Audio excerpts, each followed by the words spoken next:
rights issue will be the first speaker of today.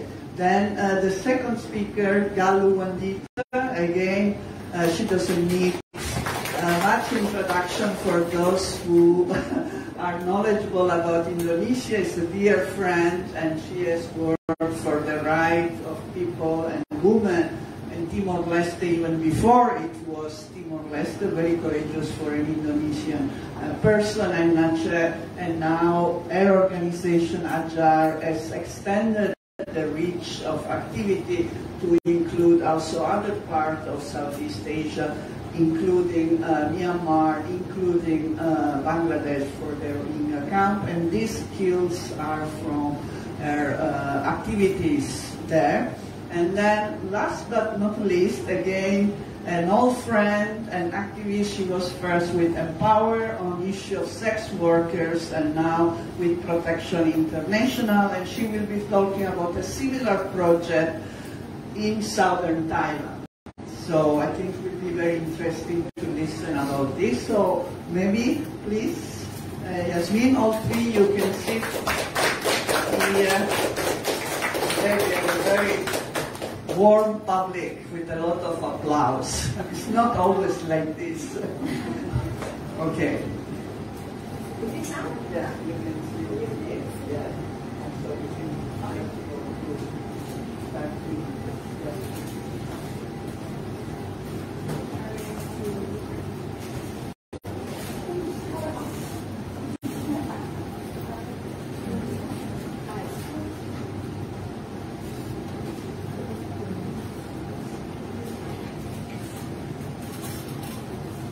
Yasmin?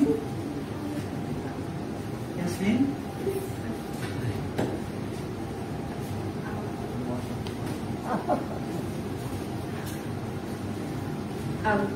First of all, I'm very, very honored to be here in person. Usually, anything that happens in Southeast Asia, I just zoom in and speak to people. But it's a great honor, and I'm very thankful for AJAR for actually inviting me while I was on another trip to Indonesia to speak with civil society there. I think a few things that I would like to just touch on before we go into the event in general is that I am incredibly grateful for the space that people have carved out for us, but there are a lot of things that are missing in the conversation around, how someone survived a genocide, or what should happen, or what kind of accountability, or what should accountability look like in the first place. And one of the conversations that I don't hear as much about, which I'm glad an event like this exists, is that we don't have as much conversation around what could be in the future, what can we do in the future, what our future looks like. And the Quilt is quite a very significant representation of that. You see, some of them are very, very skilled crafts. Some of them are just expressing what they would like to see, the beauty, the things that they observe. But also some of them just show you that there is so much more to the group of people that have survived something as heinous as a genocide. And it is not always about how one survives, but more also about how others can support them to thrive. And my hope is that when we see this sort of expressions, we would actually support people more than just keeping them alive. And I think that's very, very, unfortunately, a very Western humanitarian and human rights lens that is applied constantly onto survival of genocide or survival of mass atrocity or other crises. And so I think it's really, really, really important that we look at a human more holistically as possible, and see where we can support them, and actually just not just focusing on keeping them alive and putting the fires out when it happens, but more proactively just reaching out and building communities. A a lot of what happens now in Bangladesh is the dwindlings of hope, and it's coming from a place of I think it comes from this Western, this very, very one-sided sort of view where, you know, we think of survivors, we think of refugees, we think of people who need help as someone sort of a second-class citizen or people who are lesser than as soon as they lose, you know, their livelihood, or as soon as they lose some sort of, somewhat of a value in a capitalistic society. And so when we look at them, we sort of think like, oh, this must be all you want, food and water, and nothing else. And so like work like, you know, works that happen, that allows expression, that allows people to actually showcase how human they are often kind of dismissed in the process and really not focused on in the work of rehabilitation, and psychosocial support is almost non-existent in the camps. And so when people are left in those kind of situations, we can't really expect them to thrive. They won't be able to actually live a fulfilling life. They obviously are going to demand more, and that's just humans, right? We are always going to want more for ourselves. We are always going to want our kids to be in school, want our kids to thrive in a society, to have work, to have access to livelihood and employment, whatever it is that will help stabilize our lives and make it feel like, yeah, we're living, we're getting somewhere. And so bringing it back to this conversation expression, I think not only allowing people to be able to express themselves, but also, you know, carving out the space for them to be able to imagine themselves in a better place is really important, even if it seems so almost impossible. I know that my people are very capable. I know that Rohingya people are extremely, extremely determined, ambitious, and willing to work towards, you know, the goals that we have. The one thing that Rohingya people will always talk about incessantly is education, because it's basically ripped away from us. And so, you know, looking at that angle of what we desire the most for ourselves and for our community, you can see that we are really quite willing to actually learn more and work towards what, you know, what could have been or what could be in the future. But if we're not allowed the space, if we are not allowed to have access to even a little bit of education in camps or elsewhere in the region, that hope kind of becomes diminished, and people turn to other things, you know, other more innovative things that are probably not socially acceptable. And who is to blame if it's not the collective failure of actually being or holding ourselves responsible for our parts in, you know, in allowing someone else, in allowing a group of people to be, you know, to be persecuted to this extent. So yes, I just wanted to conclude and say that surviving a genocide or surviving a mass atrocity or going through crises like this, it doesn't just, you know, it is not so one-sided. It's not just a small, it is not a very easy things to go through. It's not easy to fix either. We know that the root cause comes from Burma, Myanmar. We know that it, you know, impunity needs to end within the country, and the country needs so much more, you know, revamping. But not letting Rohingya people or not letting other groups of people who are surviving these atrocities to be able to express themselves, to be able to access, you know, somewhat of a livelihood that they can look forward to, will eventually end in misery for all of us and end in tragedy for all of us, which, you know, all of this is preventable. Even the genocide was preventable. But right now we're not in a conversation where we're trying to have, like, we're trying to point fingers. It's more saying, you know, these are what these are the things that people need in order to thrive. What can we all do collectively to ensure that that happens? And I'll end it there. Thank you. Thank you very much. And we go immediately to Galuh. Please. Okay. So I just have some pictures to help me organize my thoughts.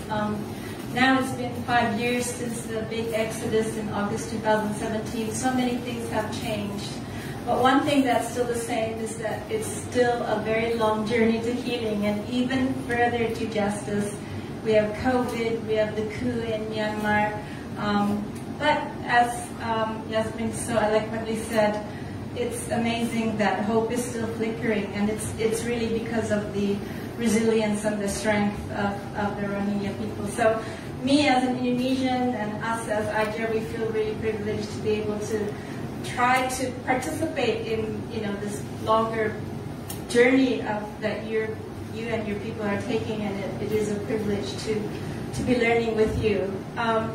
Just to say that when in 2017, the roots of the conflict, it goes way back before, and there was a lot of focus on international justice, and it was a good thing because we needed that kind of space and that kind of global commitment.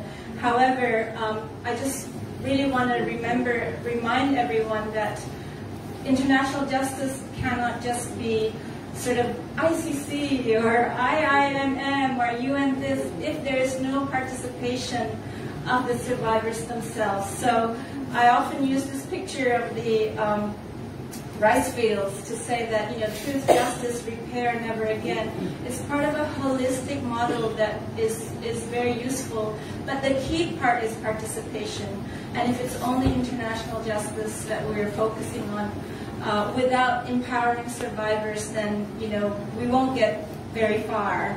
And because of that, we at AJAR, we have been being in solidarity with victims in Indonesia, in Timor-Leste for decades, and so we try to bring some of the tools, something that we call stone and flower, it's participatory tools, to talk about truth, justice, healing, and reform, never again. And this started a conversation which then brings us to the quilt of memory and hope, which is, I hope you really look at them. Some of these ones are about the exodus. There's some really eloquent language about return and dignity and what kind of return they want. And what was amazing when we introduced, we thought, oh, they're so good at embroidery. Why can't they use this as a way to express and participate in the discussion around truth and justice? So, we have people who then, I think, looked at Google and added English because they knew they wanted to communicate that outside. And it became a powerful tool for dialogue. So this one is about the Exodus. We have done a couple around COVID because they were so much. There's one called "We're Like a Bird in a Cage" because of 2 years or longer not being able to move, etc. There's some quilts coming. We had problems with visas from Bangladesh, and a group of our team from Bangladesh are coming with some quilts around gender-based violence, but also this one is the strong, positive messaging around womanhood and strength. So, always trying to not only look at the atrocities, but also look at the strengths, because it's a long-term journey. So if you go onto our website, you will see that each of their stories, there's testimony to each of the quilts, and we have then since also tried to have some more life stories to be part of complementing the beautiful artwork that they are already doing. Out of the quilts, we were able to also get a dialogue going around international justice. So if you look at this publication which we did, which is around the 5 different mechanisms that is happening for the Rohingya, but we've used the designs that the women have come up with. So it is about finding a way that we can have this dialogue together. So what are some of the lessons so far? Of course, having opportunities for people to speak their truth is a really key part, and yet the space is not yet safe, right? We have floods, we have COVID, we have fires. There's a feeling that there's very little future because people are not moving. The education is not forthcoming for the children. So there has to be some way for them to express how their future would look like. I think we really need to get better at connecting the Rohingya change makers, the facilitators, with the democracy movements inside Myanmar and also in ASEAN, and yet also carve a special space for women survivors because they are facing so many challenges. We in Indonesia, we are seeing them in AJAR more and more, going through this perilous journey because they feel like there's no options, there's no hope where they are in Bangladesh. So we really do need to be thinking about urgent action and long-term vision. And something that we've used in AJAR is the idea of truth, bread, and tea. So truth is providing space for people to speak out about the truth. Bread means that their livelihoods and their day-to-day survival has to be key. And tea is around the circles of care that we have to provide to empower them in the long run. So thank you.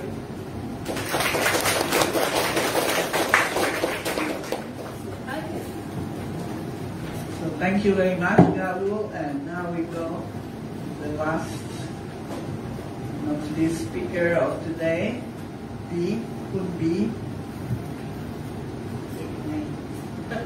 สวัสดีค่ะ Good evening everyone. With Protection International แล้วก็คลิกได้เลยใช่ปะwe did the quilt in 2018 in Thailand. So I'm telling you the story about how we work with I think 60 women human rights defenders around Thailand and making the quilt. We look at the story of the stitching together, and the women I work with is the women who are defending the rights to land, environmental justice, mining, sex worker, women with disability, indigenous women who are fighting for access to justice outside the state, killing the young life in the extrajudicial killing. Of course, urban refugee, that's including Rohingya women, urban refugee in Bangkok, but also Vietnamese refugee in Bangkok, migrant women, LGBTI women, and women who live with the conflict in the deep south of Thailand. So that's the women we are putting together as a group process.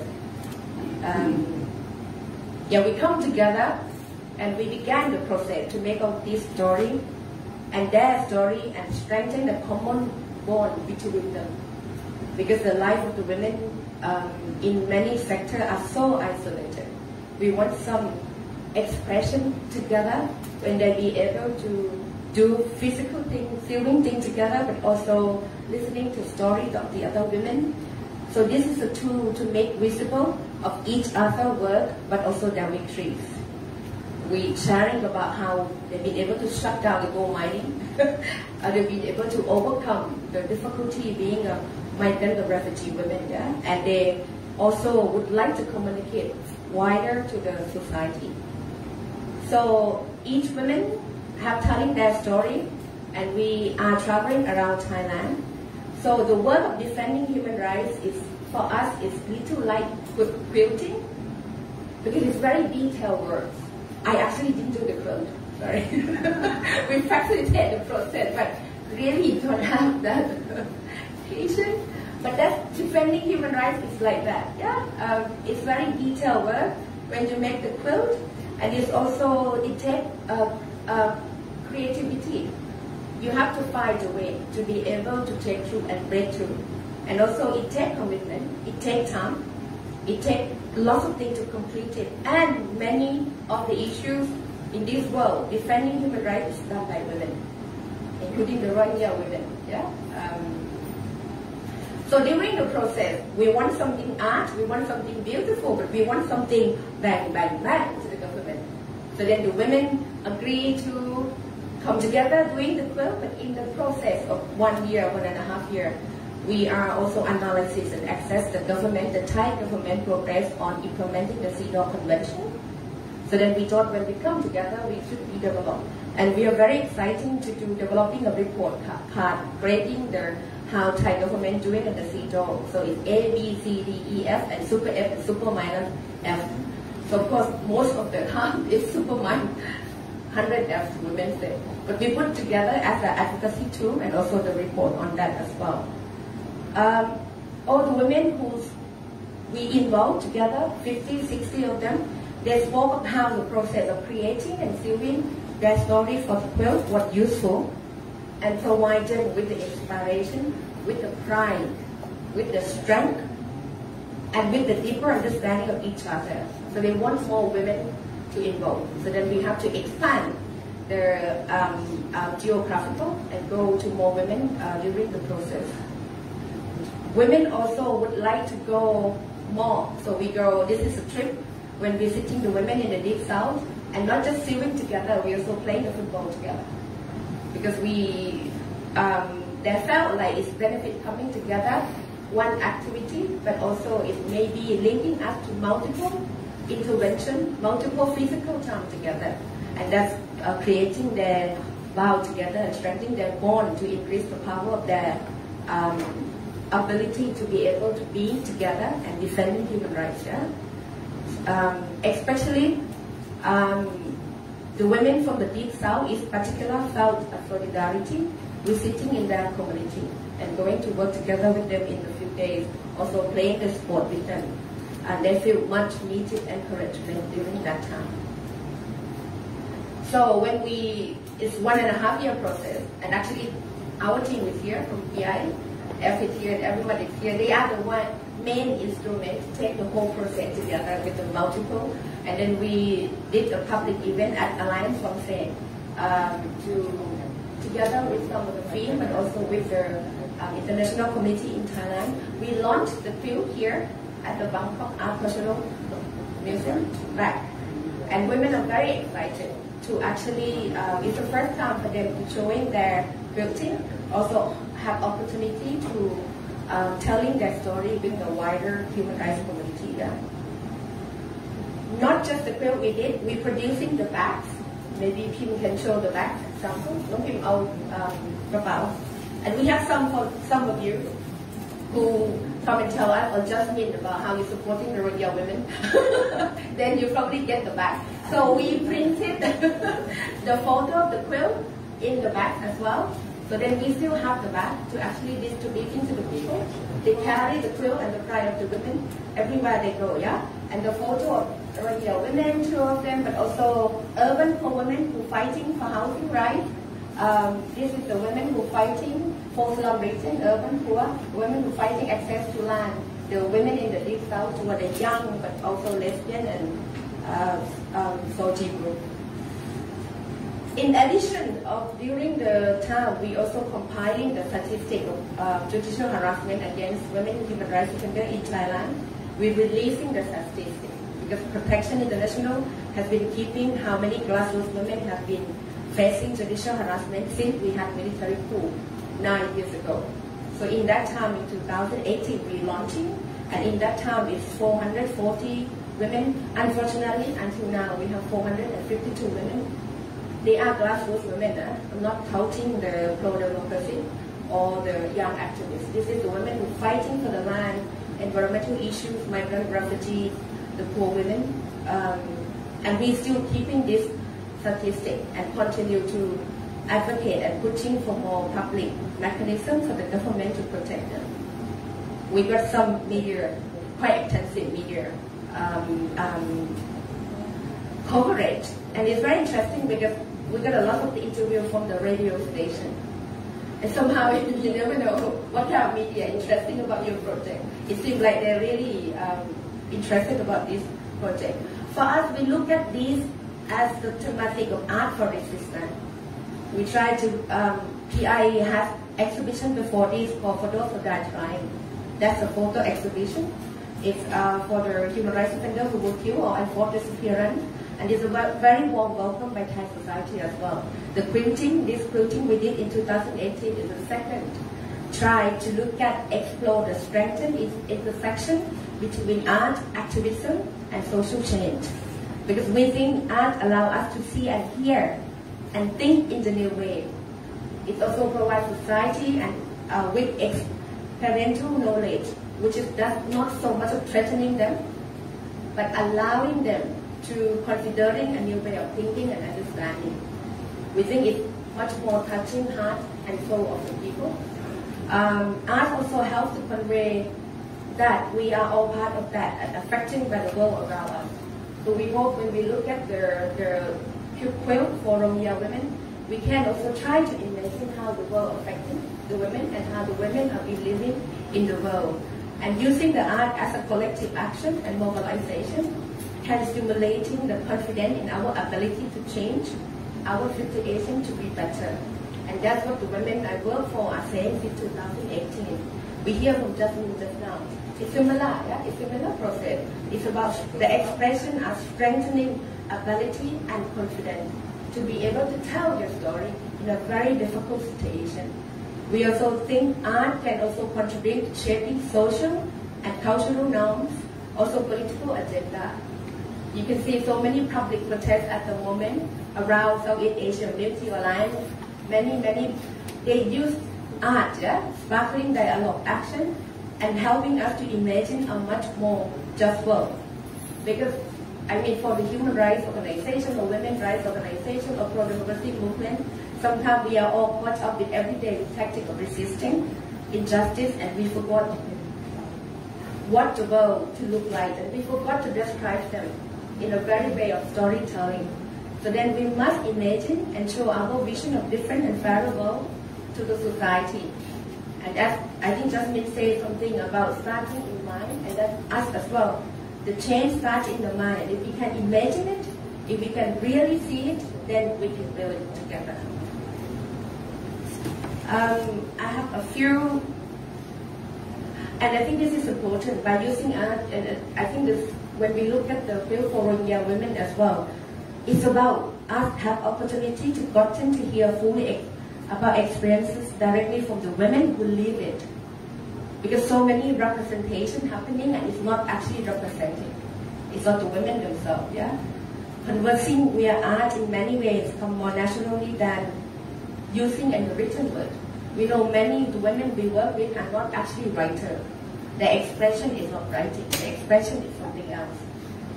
And women say what they need to be said clearly in their own word. So that we hope this kind of the art will be bridge. What we can go to they go used to go past their pain, but also it's a bridge to place a change in the way back, always different, inspiring, and new. That's right. We're saying about international community. I like to say the call, which is I think many groups who work in Burma and Rohingya rights issue already say that we want to say again to Thailand, especially to the government. They're not my government though.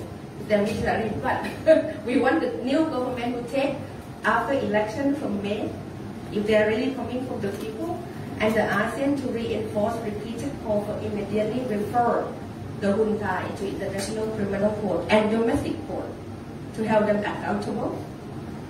To Rohingya sister, we want you to know that we stand with you in solidarity. We're holding your pain and hope closer to our heart. We vow to work together along your side to break free from the shackle of the injustice. We know we can together shine the light on the world together. That's the message from us. Thank you very much. Okay, before we go to the open floor, I think two events. One, we have a small video about really the situation in the camps.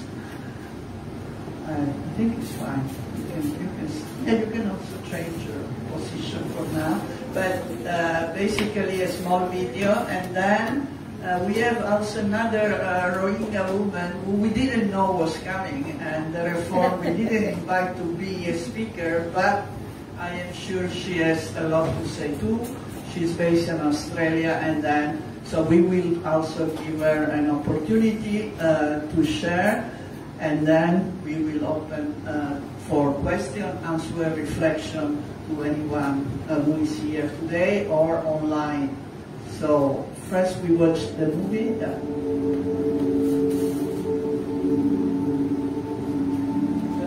Good.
this really show the realities on the ground and the power of what is being made by birds in a cage.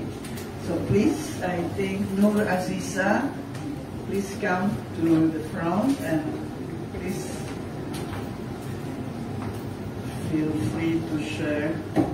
Is this thing working? Yes. Okay. I was put on the spot. I didn't prepare anything, but I took a few notes down as I was listening to Sister Yasmin speak, and I was really inspired by some of the points that she had to say. And seeing two Rohingya women speaking up here and advocating for our community is something I didn't imagine when I was resettling in Australia as a 9-year-old child. So it's really nice to see NGOs and collaborators collaborate with Rohingya diasporas when doing these really important work. As Yasmin and I, we've lived a life as refugees, and we've lived a life as genocide survivors essentially. And I think that's something really important for sort of society to understand, that diaspora communities do want to get involved in their work, and at times we're the last people to find out news. And I think that's slowly shifting, and I can see that. But I made a few quick points, and I'm going to keep it short. Oh, I need my face ID. Hearing Sister Yasmin speak about the power of education, I was recently in Cox with AJAR, and thank you AJAR for having me here today. I don't know if I said thank you. It really, really made me think about my visit to Cox, and there were so many members that were living in camps, and the thirst for education was so strong. And people were saying that they've been waiting for years for a scholarship, or they have 3 children and they're not able to feed their children because they don't have jobs. So the thirst for education is so, so strong, and this is something that we need to make achievable, because this is the only way for poverty to end, and the cycle of poverty to end, and especially for girls and young women. And a lot of the times in camp we have issues like child marriage and gender-based violence, and a lot of women tend to forget that we need education to help us survive, and I think having that inspiration on the ground is quite essential and really important. So it was really special for me to meet some women on the ground at my last trip to Cox. But importantly, I think what we need to remember is we are people at the end of the day, we are humans at the end of the day, but Rohingya women are strong, we have skills, and instead of seeing us as people to feel sorry for, see us as people that have skills and attributes that can make a powerful impact to society. And yeah, I'm just going to leave it at that. Thank you so much.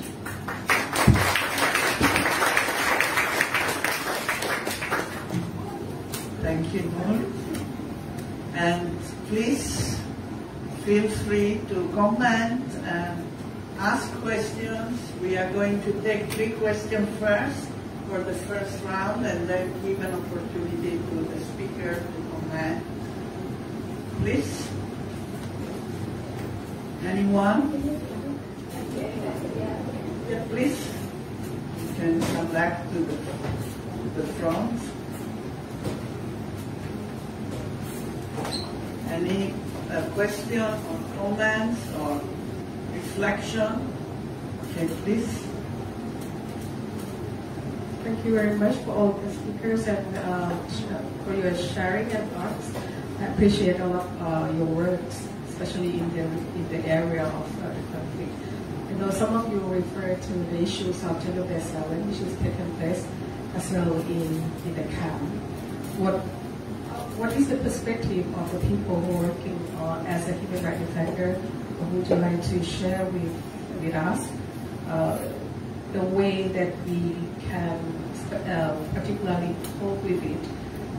Because in many conflict areas, when people are in the opposite side of the government, so it tends to, from a community perspective, it tends to keep the silence of the victims who are, for example, domestic violence. and it's always related to culture, to the culture of our own, so how to deal with this kind of issue. Okay, let's see if there are other. No, so please, let's comment on this issue. Thank you so much for that question. I might have not said a lot about gender-based violence, but one of the things that I want to paint a picture for you guys is, you know, some of you might already be quite aware of it, but I think it needs repeating. The community that I come from would not exist without women.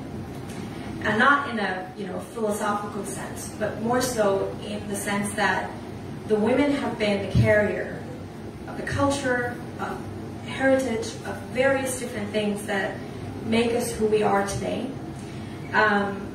A lot of the ways that we pass on knowledge within our communities come through women. And one of the things that relates to all of this, which, you know, come across my mind before you started, and, you know, after you've all shared wonderfully, was that we have a culture of weaving. I think this is very common within the south of Thailand as well, where we use screw pine, or something that's from the same family as pandan leaf. I think you're all quite familiar with it. We use those grass because we have abundance of it. And we use those grass to basically, you know, wash them, dry them, and the men do this kind of preparation. Then the women would actually sit around, weave together. And it's not a singular household type of activity.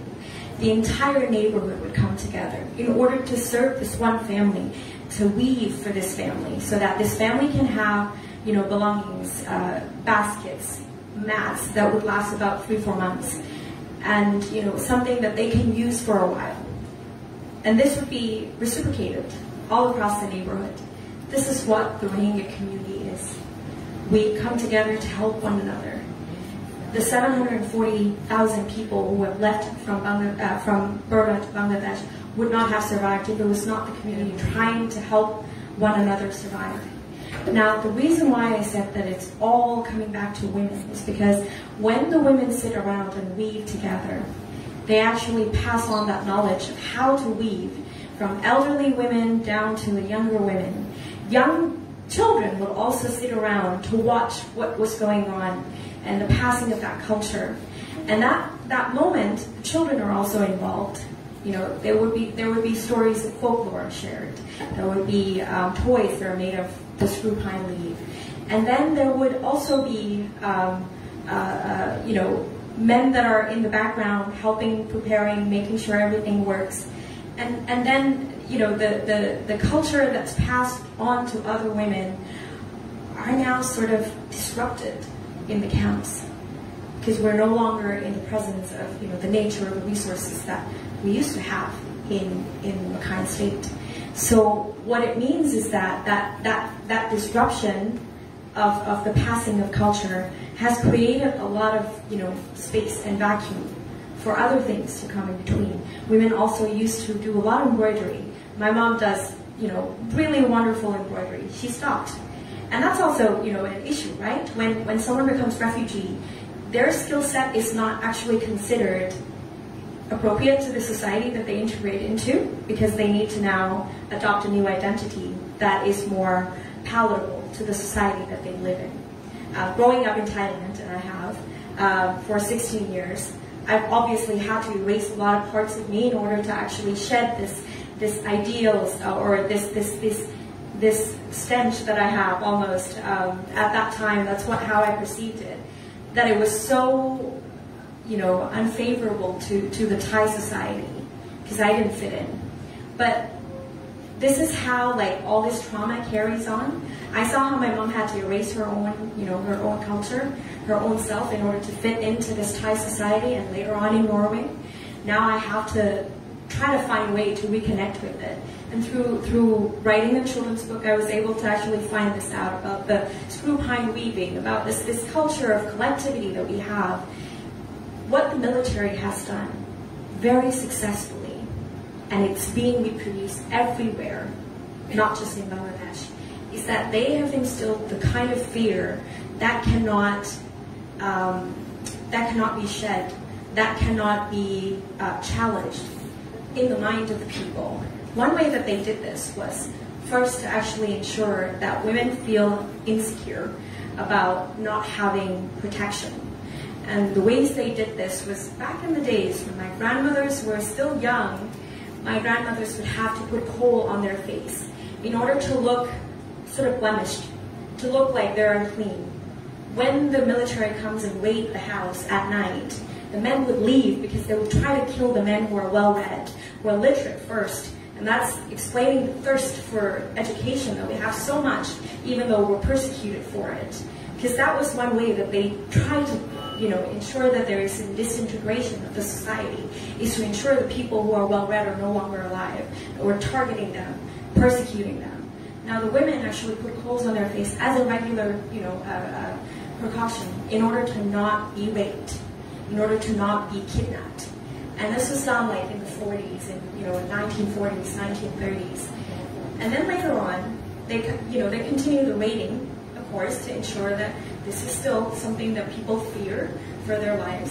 Then women no longer participate in the society because they're scared that they're going to be persecuted for it. Then the families keep them closer and closer to home because they're like, oh my God, we cannot afford to protect you. Then we have to marry you early so that you are attached to another man instead of us who have no capacity of protecting you. So that is sort of like a progression. It has been a slow progression, sort of preventable if we all had paid attention, and not just us in this room, it's a collective we. In this case, it's not just us, but people in positions of power, ASEAN, all of these other entities that could have done something had sort of neglected the issue.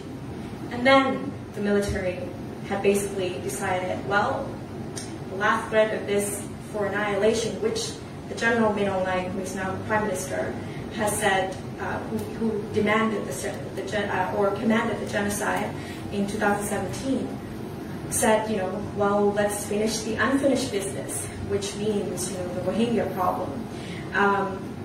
He decided to use rape as a tool of genocide, as a tool to end our, basically our lineage. And how he did that was basically, commanding that military personnel that goes into, surrounding the village and doing all these heinous stuff, was actually keeping the women alive while raping them, while sexually assaulting them, so that they're kept in the compound that's nearby to the men being slaughtered.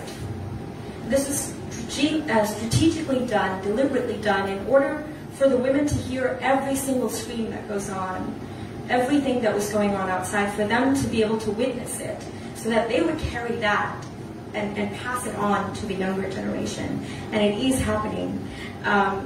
There are so much that the women have carried in terms of trying to glue the community back together, even though there's so little resources given to us. And I think this is something that's common across the region, because for some reason women in this region just lack protection from people in positions of power, even though they're there to protect us. Then you will see women who basically, with one of the work that I've done with the U.S. Holocaust Museum, one of the stories that happened was women were basically picking up babies that were left behind, and then they were able to return it to the other, to the mothers of these children. And the way it happened was so beautiful and so cyclical that it was so poetic how it happened. And then you would hear about the stories of mothers carrying like their 6 children along with them, trying to cross the river that was so dangerous to cross, and then they are still in the camps today. This is what Rohingya women are about. I know that the military has tried again and again to ensure that we end, literally and figuratively. That our culture is no longer passed on, that beautiful things that make us who we are, are disrupted. But I also know that our people are extremely resilient, as you mentioned, And but we also need your help. We need your support. And I know you asked this question. I genuinely don't have an answer to what exactly we need to do in order to make this better. But one of the things that we can do is keep talking about it and ensure that when myself and Noor and other Rohingya women come to you and ask you for help, please do what you can. I know donation is something that people talk about incessantly. If that's a possibility, if there's some funneling of funds that you could do, please do it. If there are things that you could do, for example, to help raise the issue, to raise the stake of the issue, because it's being pushed down, more and more silencing from various different entities, especially Bangladeshi government, please do it. If you can raise the stake at ASEAN, please do it. You can raise the issue like how they did at the CEDAW, please do it. I really don't have other answer for you, but solidarity is always is the most important part, and I think that people in positions of power are quite fearful of people being connected and strengthening themselves through connectivity and collectiveness of who we are as a region. Thank you.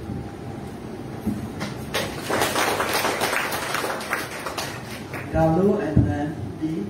Maybe just very short. I think the challenge of gender-based violence across different conflicts, it's not only what's happening in Myanmar and what's happening to the Rohingya, it's in Indonesia, in Timor-Leste, in Aceh, in Papua. There's a dual challenge of gender-based violence, the atrocities that took place in the conflict, but then there's also the situation where women may then feel stigma in their families, and it's connected to the trauma, the complex impact of the conflict, as well as some root causes in our cultures that need to be transformed together, men and women.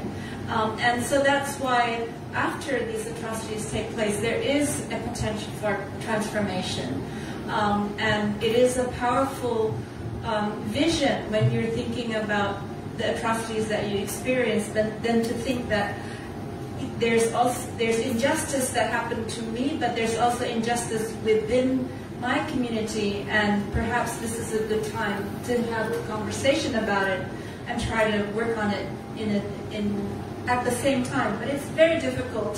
One of the things I just want to point out to this womanhood quilt, and on the top there, Hasina says, "My husband is a help man." So she's married to somebody who helps her around the house, and that there's something around a more gendered equality in her relationship, and it's part of the strength and the empowerment of the community, despite the difficulties that they face, as we saw in the video. Working in Timor-Leste, I'm now, still working with children born of rape, working with the mothers, the survivors of rape, and it's now almost 24 years since the conflict ended, and we're still fighting together for recognition and support and stopping discrimination. So it's a long haul, but it's also can be inspiring and really fulfilling to be involved in that kind of solidarity work. For gender-based violence, I used to work with MAP Foundation many years ago, and we worked with refugees along Thai-Burma border. So I work with the Karen refugees at the border, and also we know Burmese military has been using rape as a license of rape as a weapon of the war many years already, since 1940s, continue with many ethnic women. One action we did together with refugee women along the border is we facilitate the process when the refugee women put together, we call arms, but not arm to kill. It's automatic response mechanism. We written from what women said, what should happen when we have a gender-based violence. What steps to take, what's the role of the medical volunteer, what's the role of UNHCR, sometimes it's un-refugee. So what women are demanding that, so we put together that and translating into many languages So I think for that is to start with that. Because we can see when everyone talking about gender-based violence, it's too many experts, too many people coming from outside, to be honest. The people who turn left, like what we said, the consultant. So we don't want that. I don't think we want the thing to repeat it. We want a space for refugee women to be able to say what they're wanting to happen, how they cope every day. Because their identity is, as we know, they're winning, they're coping, they're fighting, they're resilient. They're also victim, but also it's many identity, how we draw that. And to make it a powerful space, when the women felt like this is something is take them through together, as they already have a strong sense of the together. As we speak, happened a week ago, many Rohingya kids were picked up from abandoned truck in Pranom. So this in Thailand. So this is also happening every day. And we know some of the organizations or group has been working with that. But I think we need more and more people speaking about the issues, about how many lives have been drowning, how many of the authorities have been pushing them or not pushing them, who are already doing good to accepting them, who are already supporting them. So it's, as we speak, it's happening. And as we speak, something happening. So it just keep talking, keep happening, and keep demanding accountability from different level. That's what I thought. Yeah. So again, anyone who wants to comment or ask a question related to what has been said? Yes, please. Thank you. Thank you for sharing all the inspiration story and also the great work. So I'm also like from Myanmar. I'm a Shan ethnic city. So like as our sister Yasmin have been raising about the Myanmar military using rape as a weapon of war. This has been ongoing for many decades already. And one of the things is just like since our country was under the military coup for a very long time, and also related with one of the culture that are patriarchy, more like people who are stronger physically and also they have access to weapons. The things that women are weaker and they can use all the things to demolish this society and to make it shameful and to make it like within the community we have seen that if there was a rape case happening, especially with the Myanmar military. As an ethnicity, we were thought that this is from the army side, also from the opposition side, and it's not from our side. Women will be, kicked out from the village, or even if the children are born from the other side, they will be seen as from the other side. So this is kind of the divide the community, divide the society, and also. As he mentioned that it's also like one of the how are we going to raise this kind of thing and also try to be able to make it disappear for the gender-based violence. Things as a male will be physically stronger, having a power, and they can be able to oppress the other side of the women. So this has been happening in Myanmar for a very long time. And also one of the things that I have, I just want to share the things that are happening in my communities. And the question that I have for our sister Yasmin is like, there's so many like oppressions has been going on, difficulties, obstacles. How do you see like hope for the women from Rohingya communities, and what is your visions for more peaceful society in the future? This is for you. And another one for PB, like also you have mentioned about the media, Thai media pick up, you receive mostly from the radio. What is the why the mainstream media disappear for all these things related with women human rights defenders, and what's the women's movement in Thailand, the support of women's movement in Thailand to the women's human rights defenders? Before, wait a moment, let's see if there is, because this is the last round of question, if there is any. No? Okay, so I want to show just this before going, which is a license to rape.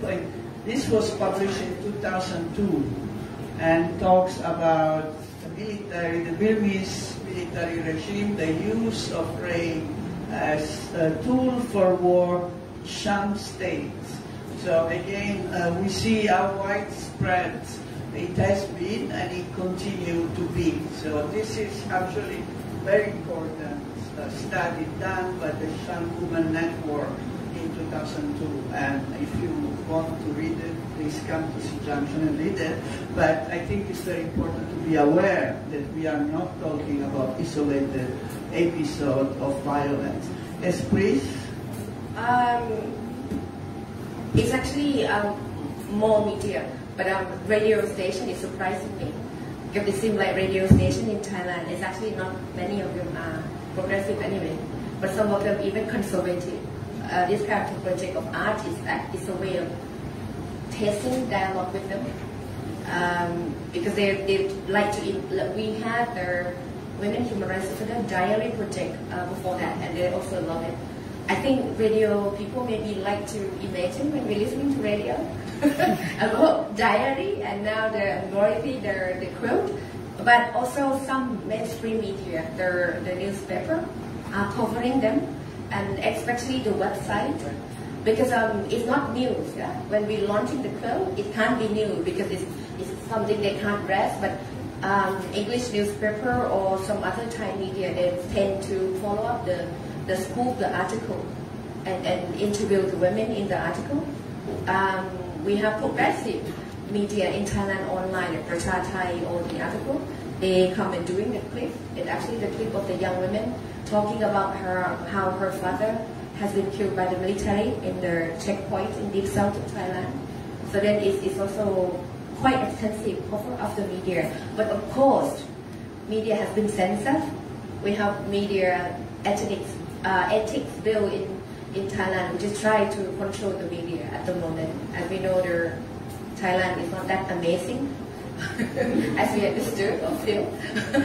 So we've been hoping, if we have election, if we do have in May, we've been hoping to get better elected people that are elected, and we get rid of the signature. So that all of these root cause and also the regime are supporting the regime. Yeah, as we know, Thai military seem to be going different way of all the other, some ASEAN countries are doing. They're actually brother in arms with the Burmese military, and we want them to go out. We don't want that kind of their disgusting, non-accountable government. So all this is piling up into the eyes of the problem in Thailand as well. That's why we want Thailand to be changed, and then we'll be able to do better in supporting the struggle of the women and the people in Burma and from Burma.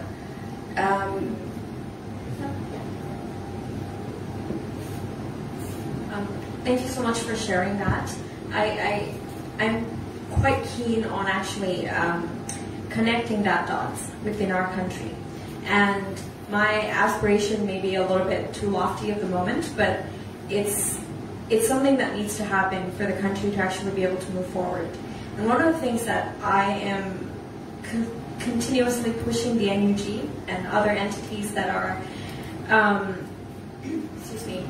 are sort of now seen as a governing, body and are being supported by the resistance movement is that they have a plan for the national reckoning.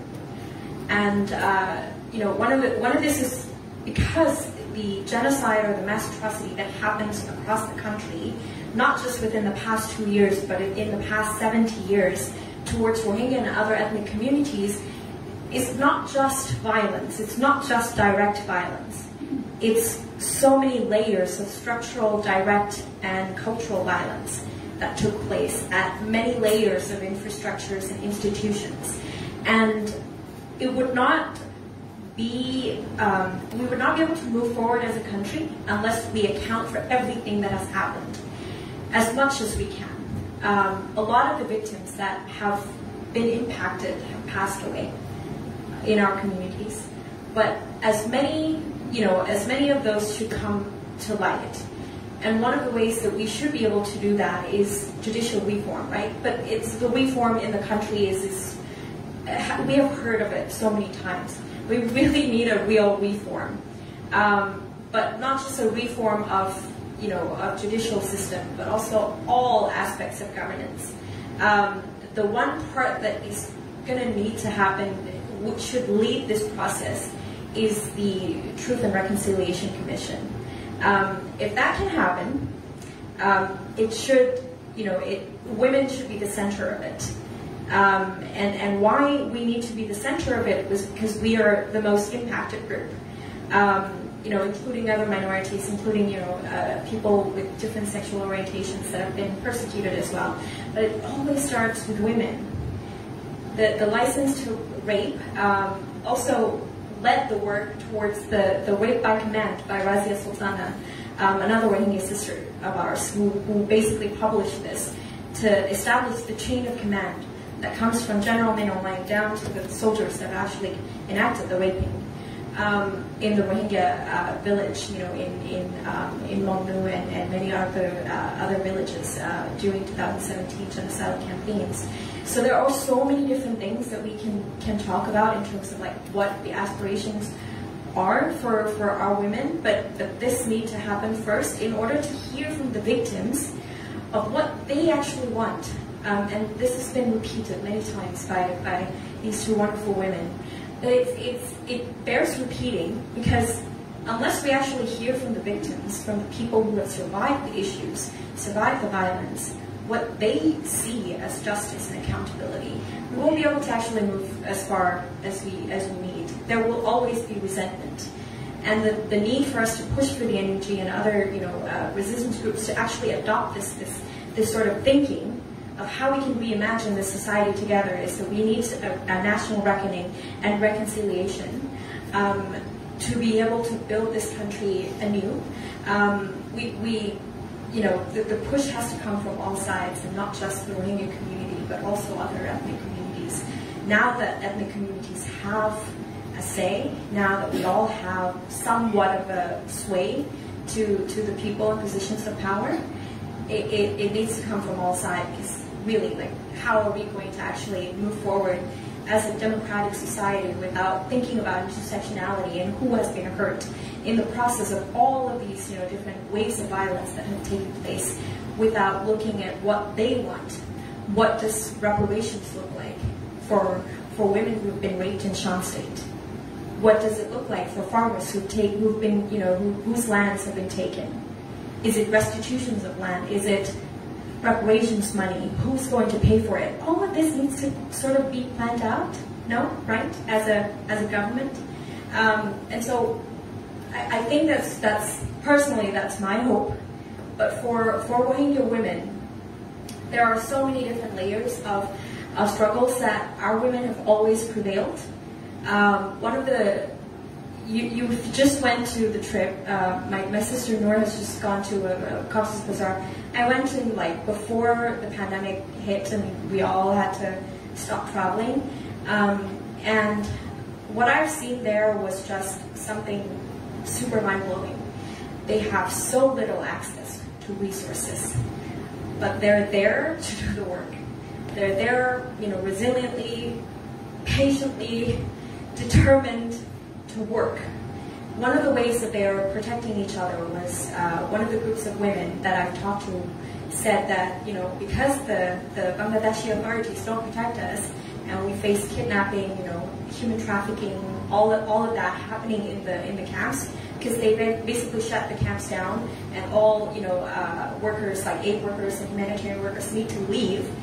No one else have access to the camps except for the authorities and who else, right? Who knows who else, right? So one of the ways they protect themselves is that they actually organize a group of women who would go and basically look around and patrol the area using a baton that they could find, a stick that they could find, to actually protect the area from these shady figures. So I really have no complaints. If they're doing the work, I have hopes because of them. I wouldn't be here if it weren't for the women in our community and the strength that they have shown. My mother has carried me out, from Rakhine State all the way to Myanmar, to Mae Hong Son, and now I survived today is because of her.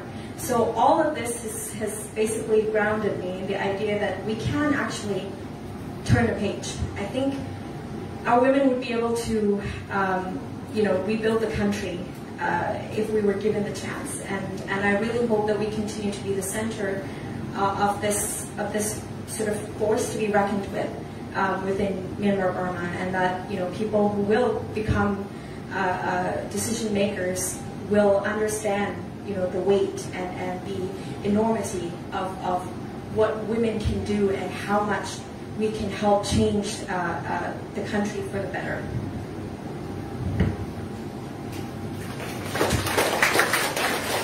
I wanted to give an opportunity to Galuh to comment on the commission, the Truth and Peace Commission, because she has been involved in Timor-Leste about this. I am not sure if it is as optimistic as, but let's see. It has to be. Oh, it has to be. Okay. Okay, so please tell us about very, the very Timor-Leste. short. I was in Timor-Leste during the Indonesian occupation, running away from the militia and the military, and stayed there through the time of rebuilding after the Indonesian military left, and I was privileged to become the Deputy Director of the Truth Commission there, so I pushed for women to be in the center of the Truth Commission. We had also a hybrid internationalized court, which had a lot of issues, which is part of it being sort of disconnected to civil society and the realities of the Timorese society. However, there is one case that was convicted rape as crimes against humanity, so I think we should learn from that, because the survivors never got reparations and they lived a very difficult life afterwards. The Truth Commission was like a second chance, and more than 800 women spoke about the violations that they experienced. But again, after speaking at public hearings, and the report is really strong, I really urge you all to learn about the Timor-Leste example. But then they've been forgotten for the last 20 years. So now we're pushing again. There's now I'm on the board of this Prime Minister finally set up a commission called Centro National Chega to implement the recommendations of the Truth Commission. But many of the survivors have already passed away, but their children can still benefit from it. We're still pushing. It's a long journey, and yet I think it can be inspiring, and there's some people who are just so strong and such a gift to the human race that it's really important that we learn from them. Again, you see Junction as everything. Also the Chega report, which is the report of the Truth Commission. So come again to Junction to read. But thank you very much to all our speakers. I promise you already that would be a powerful panel. And indeed it was a panel of powerful women. The work is still quite hard ahead. And indeed we remain realistic that the challenges are enormous, but still a step of the time, as we say, and for sure the strength is there to move forward. The next activity for Junction is tomorrow. Actually, we continue with what's happening in Myanmar updates, monthly update, again a collaboration with AJAR, with Levis Doctor. She will be talking on the 9th, sorry. Luckily, I mixed all the dates. But on the 9th, with Levis Doctor at 4, right? 4? Yeah, 4. 4 o'clock, yeah, that is right. So please listen online. And of course, this exhibition will be here for the next week. So please promote it with your friends and colleagues. They can come and look at this exhibition for another week. And there are also some publications about duty for justice. And I think you forgot to promote also this life of Rohingya women, which is again from AJAR. And you can find all this on their website. So please do visit AJAR website. And you can have coffee, tea, and some Myanmar food outside. So enjoy and continue the discussion. And on your way out, please do leave a donation to continue to support our activity. Thank you very much.